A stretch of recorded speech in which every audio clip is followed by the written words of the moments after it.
What's up, y'all? This is Osirez the PC Pimp, and today we're gonna take a look at a game from the developers at Campo Santo. What a name! Called Firewatch. Let's take a look.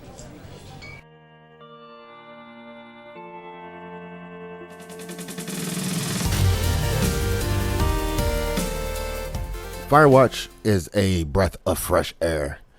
It is a game that I did not expect it to be, and was pleasantly surprised about what it turned out to be. This game is awesome, y'all. Definitely awesome. I would liken this game to something like a visual novel. This is very much a story that's interactive. Yes, it's pretty much on rails. Yeah, you can't really go outside of what there is to do, but it's definitely worth it. This game is, I don't even know if I can think of a game recently that has the level of engaging story that this game has.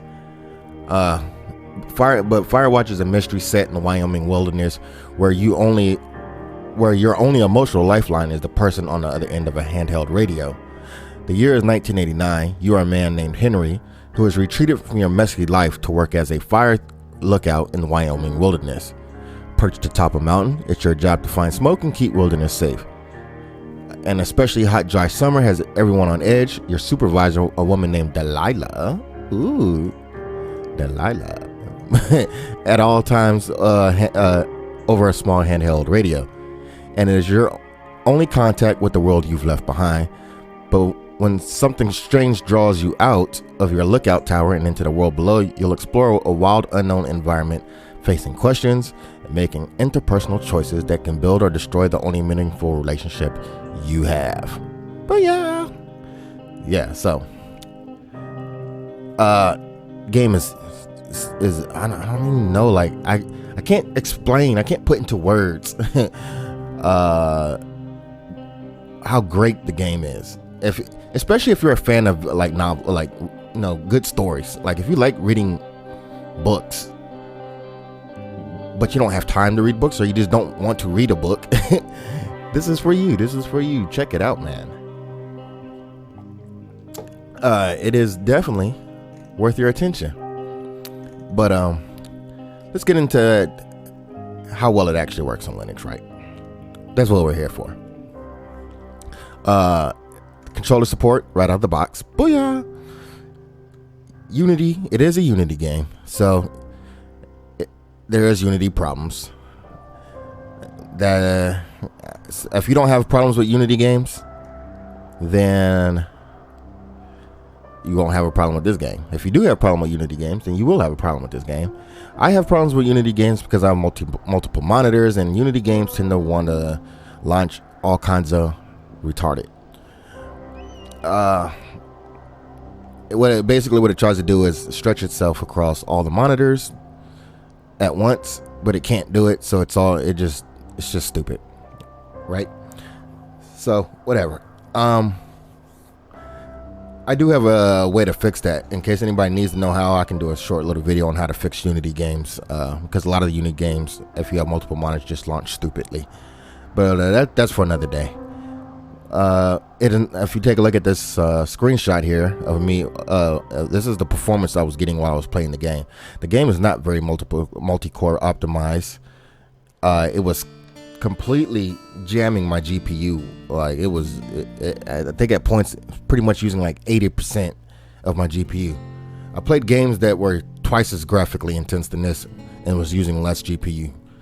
So I'm not really sure. Those might all be Unity problems. But for the most part, I played the whole game from front to back at Ultra, and it pretty much ran. And still, you know, Unity games have this thing where the frame rate is all over the place from high to low. It mostly ran at Ultra on my system, which is Core i5 quad-core CPU by Intel and a GTX 780. It mostly ran at 6270 frames per second at Ultra, but it would dip down to like 40s for no like real reasons. So, whatever. What can you do?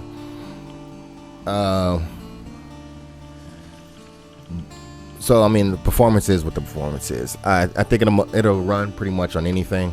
If we take a look at the Steam page and look at the system requirements as outlined by the developer, it requires a 64-bit OS. I guess you can't get any more vague than that.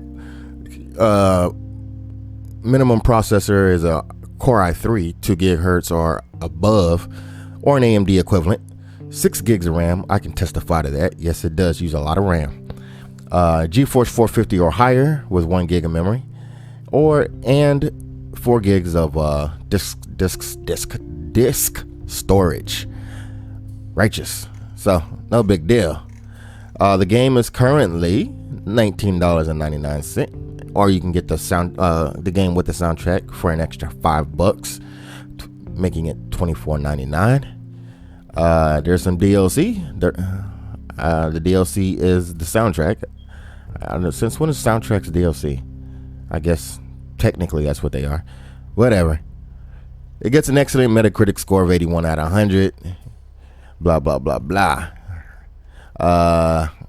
More importantly, it overwhelmingly gets great reviews from the gaming community. Very positive. This game is worth a look. As usual, I would say get it while it's on sale, because you should always get things while they're on sale, because that's the smart thing to do. But if you absolutely need to have something to play, I highly recommend this game. Just I don't know what to tell you. You need to play this. If you really like story-driven games, you need to play this. There's no ifs, ands, and buts. You need to go and play this. But anyhow, as usual, wait. I need you to creep on up or creep on down below the video and put your thumb on your finger on your mouse and tell your mouse to touch that thumb with it pointing up. You know, the thumb icon with it pointing up? Yeah. Touch it. Just touch it. Or you can hit the thumbs down button if you don't like this kind of content. Subscribe, comment, and all that good jazz. And as usual, this is Osirez, the PC Pimp, and I'm out of here. Let's see. I don't know anything about you. I say you got fired from your job and have finally decided to write your novel. That's the sort of bullshit reason you'll find a man out in the woods. Good night. Welcome to the job.